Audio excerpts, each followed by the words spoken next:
Harry Manfredini and I had worked together on 2 films before Friday the 13th. And Harry, besides being a terrific musician, is sort of an equipment junkie. And they had just invented certain kinds of synthesizers.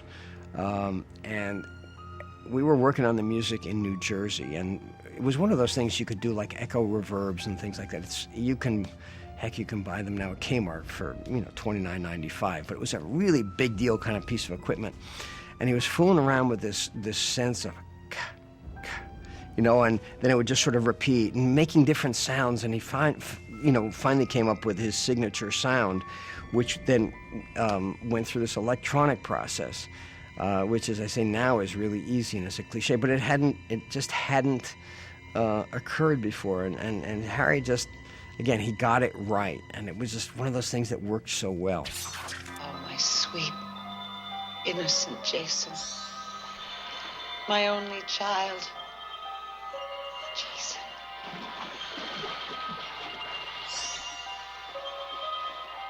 You let him drown.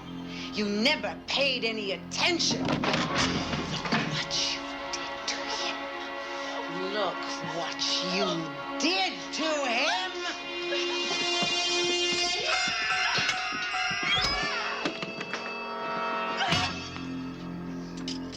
We had very high ambitions for the fight. We didn't think, or didn't even know, that we could have used stunt people at all. In fact, we didn't. There were no stunt people in the movie because that's for a different kind of movie making. We all did everything ourselves. I mean, what you saw was what we did. We got bruised and battered, and Betsy had my hair and smacking my face into the sand, and she really was strong, and it was real, I think that Sean had it scheduled the way we were going to shoot it, but it was still a long, long time being out there in that way and working, and we really wrestled and tussled on the beach. By the time you've been shooting all night and it's 3 o'clock in the morning, you're like a little, you're just so beat that whatever happens just happens, and if somebody starts grabbing, you start fighting back. I mean, survival in any case, it was just, it was real. It turned out fine in the end, but my goodness, it was hard. And, we were shooting at night, and it was getting cold, and we spent the next 2 nights, I believe, doing stuff that I thought we were going to be able to get done in 2 or 3 hours. It took a long time to get it right.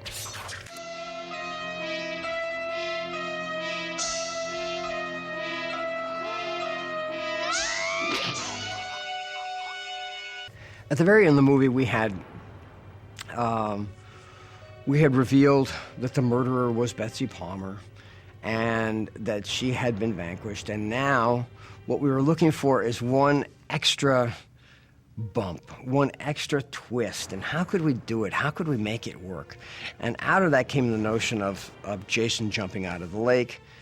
And of course I said, well, how can Jason jump out of the lake? Jason's dead. That is not consistent with the rest of this movie, because the rest of this movie was meant to be reality-based, and I didn't know how we were going to do it. And then he said, well, we'll set it up so that Jason comes out of the lake, and then what's really happening is we say, oh, it's a nightmare. So you had a double thing. But from the audience's point of view, it was, again, setting up the major misdirection. So you have the big fight, and suddenly it's over. And everything about the next series of shots was to give the audience the comfort that the movie was now over. And I also, tiny little piece, I had in the background, you can see the police are arriving. It's safe now. It's all of that stuff from the night before. It's all over. The police are coming. And then Harry Manfredini had understood this perfectly, and he figured out the music to just make you feel so good. And at the moment in time that the Jason creature comes out of the lake, there's a moment in time in the music that it was the least expected. It wasn't building to a certain point. It was just the least expected. Then all hell breaks loose.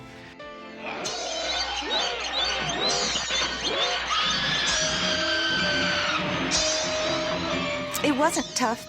I just, I knew it had to be done, and just kind of forgot what was going on around me. Just tried to basically get into the fact that I knew what had happened in terms of, you know, the whole night, the Friday the 13th night before, and just basically collapsed in the canoe. And I intentionally would not pay attention to anything that was going on. You know, I just let it all happen. So it was indeed a shock when it happened, you know, and the water was so cold.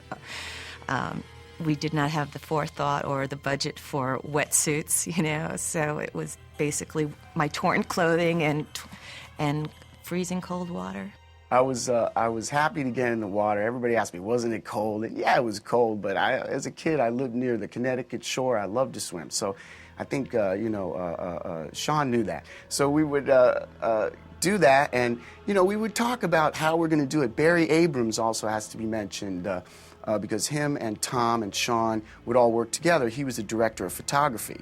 And so we would get in the water, and we would come up with different ways how to make sure, for instance, I would submerge and there would be no bubbles on the surface. You know, these kind of details, which at one point, you know, if there was bubbles there on the surface, you'd know there's something under there. Now, it could be a quarter of a second of that, but we would go under, and I had to count for a good amount of time, you know. And it was like there was some buoyancy to the prosthetics. So it was like you're holding a beach ball down underwater. So when I kind of came up, I came up with, you know, and with force.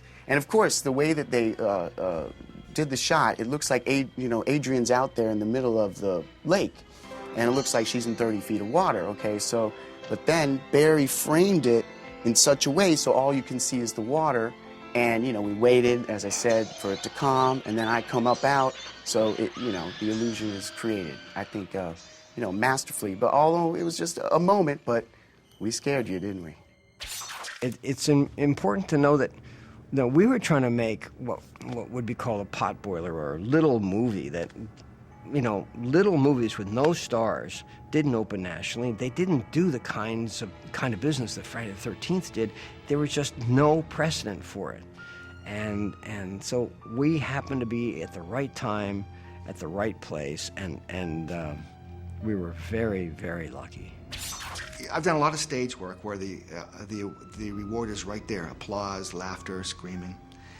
But in a movie, you don't get your reward till like a year later or so when the movie comes out. So I always go to the theater, and I hardly watch the movie. I pick somebody in the audience and watch the evolution of their heart attack. And that was a good one to watch the audience with because, you know, you could just hear, you know when the next thing's going to come. So I picked somebody, and it was fireworks, you know, it was just watching fireworks. I could watch people sitting there calmly, eating their popcorn. Then when, you know, Kevin's death, oh my God, you know, that was the reward for us, you know.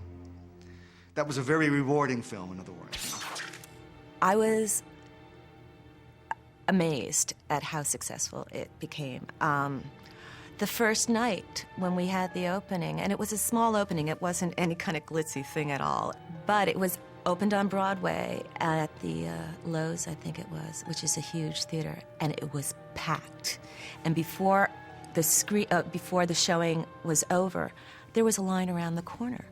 And then for the next showing, there was a line around the corner. I mean, it didn't stop, and it was a record breaker. I think I know it opened up #1 for the weekend. It got panned by the reviewers, but hey, you know, what did they know? It was a love fest with Friday the 13th. In making the film, initially, its real purpose was to try to keep the lights on. I mean, Friday the 13th has become this big sort of multi-million-dollar industry and so on. But I surely didn't have a grand vision for Friday the 13th. I never expected to make sequels. Victor and Steve Miner and I were basically just trying to make a living while the other things we were working on, you know, bore fruit. Particularly, we thought we were going to have a television series based on our soccer movie. None of that came to be, but Friday the 13th sort of made our careers.